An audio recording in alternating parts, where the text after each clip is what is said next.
Alors aujourd'hui, je partage avec toi 3 éléments qui sont importants en tant que chrétien, en tant que personne tout court en ce qui concerne la gestion des finances. L'argent, ça tombe pas du ciel. Comme mon père dit souvent, il n'y a pas un arbre où on parle cueillir. Cependant, parfois on pense que on n'a pas parce que le sort nous est tombé dessus, on est né dans la mauvaise famille. Pourquoi je suis pas né dans la famille de Bill Gates en fait? Mais non, parce que à chacun d'entre nous, Dieu a donné quelque chose. Et ce petit quelque chose que parfois nous connaissons ou que parfois nous ignorons est la clé de notre réussite financière. On en parle aujourd'hui, je partage avec vous 3 éléments essentiels qu'il est important que tu puisses savoir, que tu puisses connaître si tu veux être prospère.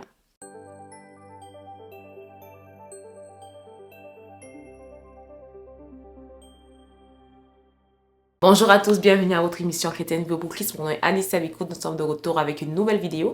Et comme je vous l'ai annoncé, on va partager aujourd'hui 3 éléments essentiels si tu veux être prospère. La première chose que tu dois savoir, c'est que non, le fait que tu as eu pas eu, que tu n'as pas eu les parents les plus riches ou que tu n'es pas né dans la maison où il y a eu le plus d'opportunités, non, ça ne te limite pas à devenir prospère. Mais il est important que tu puisses connaître la première clé qui est le fait que Dieu t'a donné un talent. Ça, c'est la première chose. Dieu t'a donné un talent. Dans la parabole des talents, Dieu nous parle d'un gestionnaire, d'un maître, d'un patron qui a donné à chacun des talents. Le premier lui a donné 5, le deuxième lui a donné 2, le troisième lui a donné 1. Et la Bible dit qu'il a donné à chacun selon ses capacités.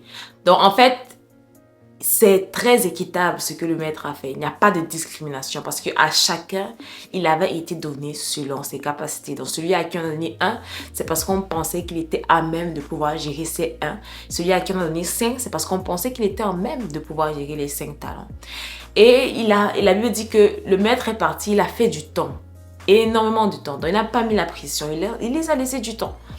Et après un certain temps, le maître est revenu. Il se rend compte que celui qui avait le moins de talent est celui également qui ne l'a pas multiplié. Et parfois, tu te dis, oh, je n'ai pas beaucoup d'opportunités. Et c'est pourquoi, en fait, tu ne multiplies pas le peu que tu as. Mais sache que tu as quelque chose. Tu n'as peut-être pas 5 talents, mais tu en as un. Et si tu ne le multiplies pas, le jour où le maître va rentrer, tu n'auras pas d'excuse parce qu'il va te dire, tu en avais et tu ne l'as pas multiplié. Méchant serviteur, c'est ce qu'on a dit à cet homme-là. Et on a pris son talent, on a donné à celui qui en avait. Donc parfois on se pose la question, pourquoi est-ce que ceux qui en ont toujours plus et ceux qui en ont pas en ont toujours moins? Parce que premièrement, tu n'es pas conscient de ton talent, mais deuxièmement, tu ne le multiplies pas. Donc ce qui nous amène à la deuxième chose, qui est le fait que tu dois être productif et multiplier ce que tu as. Donc, quand tu as fini de découvrir ce que tu as, comment est-ce qu'on découvre ce qu'on a comme talent?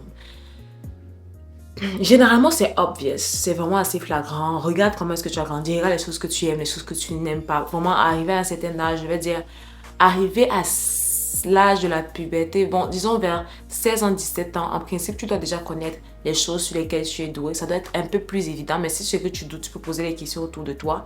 Maintenant, ce que tu as comme talent ne veut pas dire que dans la société ou dans le monde actuel dans lequel tu es, c'est forcément la chose la plus populaire à l'instant T ou bien c'est forcément la chose la plus productive à l'instant T.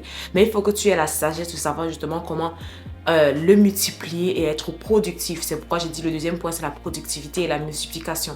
Quand tu identifies ton talent, il faut te dire que le fait de l'identifier veut dire qu'il y a un travail à faire. Celui qui avait eu 5 talents, il l'a multiplié et il l'a eu jusqu'au double. Donc, que ce soit celui qui en a eu 5, que ce soit celui qui en a eu 2, chacun d'entre eux a multiplié au minimum le double de ses capacités. Donc, quand tu as un talent, que ce soit la communication, ton talent, que ce soit la couture, que ce soit le stylisme, tu sais dessiner, que ce soit l'architecture, tu dois pouvoir te dire que ce talent, doit être multiplié et ça demande que tu sois productif et que tu travailles. L'ouvrier mérite son salaire. Tu ne peux pas rester et puis te dire, je vais dormir et puis je vais me réveiller et puis ça va juste arriver. Non. Et c'est pourquoi, en ce sens-là, la Bible dit que les enfants de ce siècle, les enfants du monde, ils ont compris, ils sont de meilleurs gestionnaires que les enfants de ce siècle. Ça veut dire qu'ils sont capables de voir quelque chose, de travailler, de multiplier, pendant que nous, on est là, on dort, on pense que ça va juste être magie. La plupart des personnes qui sont arrivées très loin dans la vie, surtout financièrement, sont des personnes qui sont des bosseurs, ne sont pas des paresseux. Tu peux prendre des raccourcis, mais si tu veux être Bill Gates, c'est pas en prenant des raccourcis. Tu dois être plus intelligent que cela. Tu dois être plus stratégique que cela. Et ça, parfois, surtout en tant qu'enfant de Dieu, parfois on manque en cela parce qu'on pense que tout se limite à la foi. Mais la Bible dit la foi sans les œuvres, elle est morte. Donc oui, tu dois avoir la foi, mais tu dois mettre les œuvres. Après avoir compris qu'il faut que tu sois productif et que tu multiplies, il faut que tu comprennes que la prospérité se manifeste également au travers des saisons. On voit ça dans la Bible avec Joseph et l'histoire des 7 années grâce et des 7 années d'abondance et des 7 années de disette. Tout ce que le Seigneur met entre tes mains, tu dois toujours pouvoir te dire que si en ce moment je suis dans une saison où j'ai un peu, parce que les gens n'aiment pas souvent dire, surtout nous les Africains, ils n'aiment pas souvent dire qu'ils ont. Ils aiment toujours dire, ah, moi j'ai un peu. Si tu penses que tu es dans une saison où tu as un peu, mais tu n'es pas dans la misère, ça veut dire que tu ne manques pas de quoi manger, tu ne manques pas de quoi acheter ci ou ça.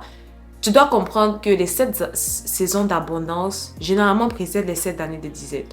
Donc, chaque fois que tu as quelque chose, que Dieu te confie quelque chose entre tes mains, fais attention au gaspillage. Sois sage. Apprends à épargner. Apprends à mettre de côté. Ce n'est pas tout le monde que tu vas aider.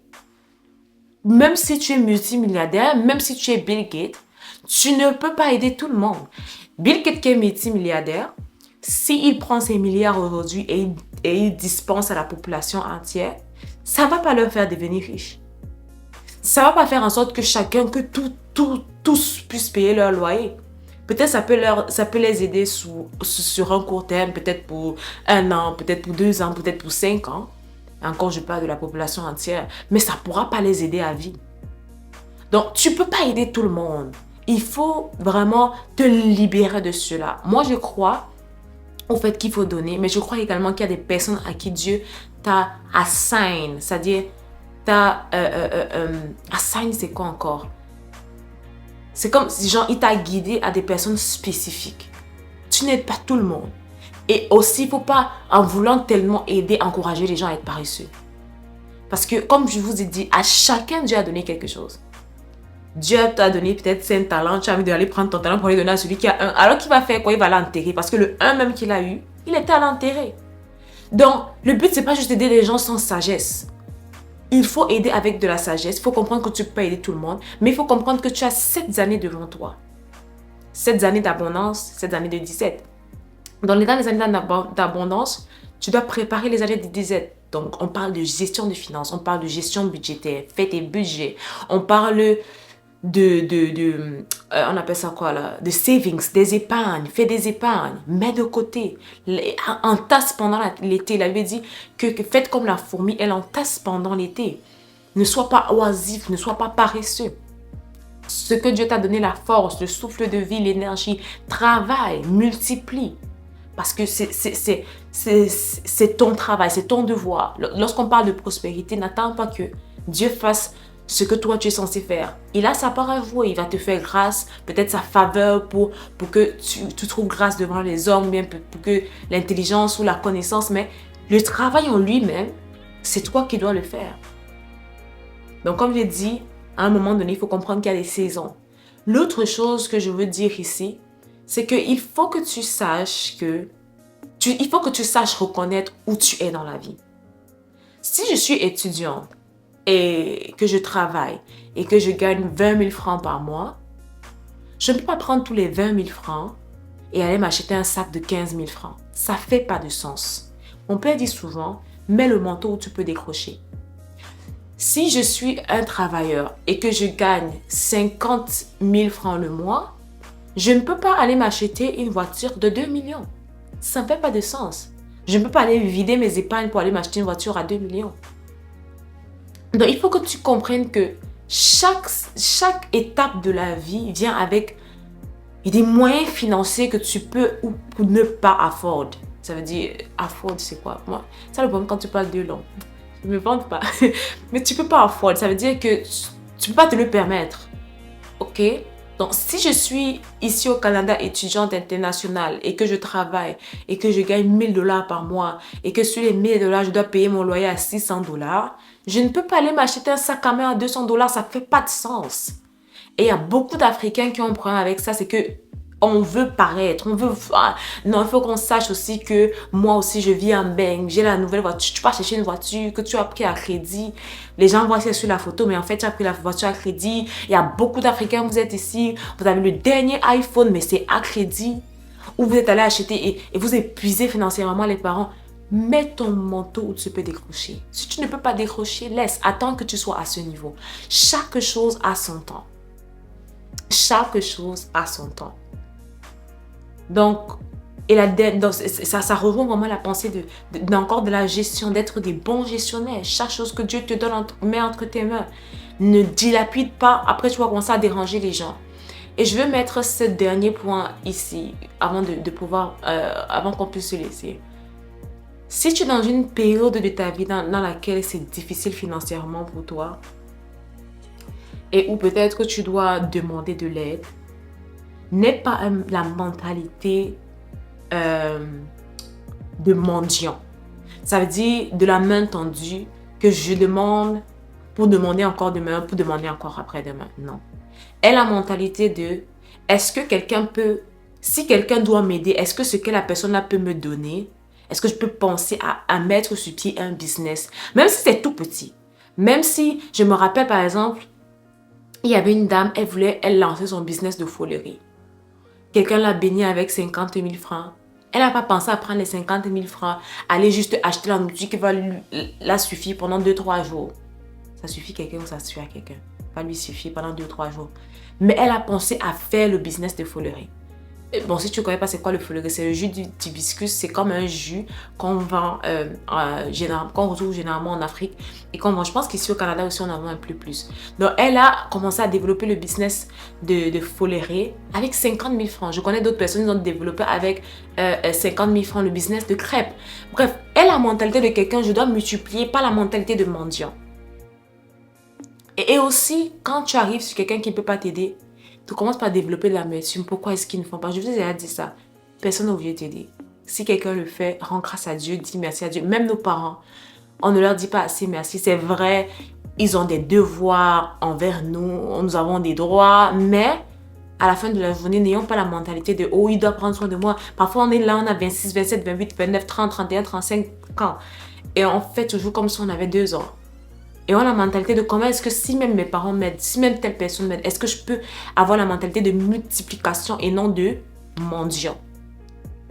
Et donc j'espère que cette vidéo va t'aider. Il y a beaucoup de choses à dire sur le sujet. Mais je veux qu'on puisse commencer par là, qu'on puisse vraiment sonner l'alerte, qu'on soit plus responsable.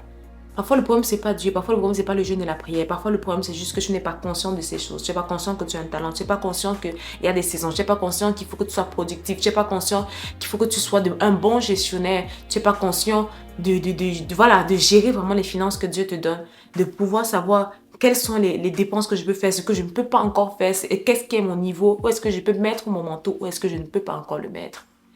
Donc j'espère que cette vidéo t'a béni. Que Dieu te bénisse abondamment et on se retrouve une prochaine fois pour une prochaine vidéo.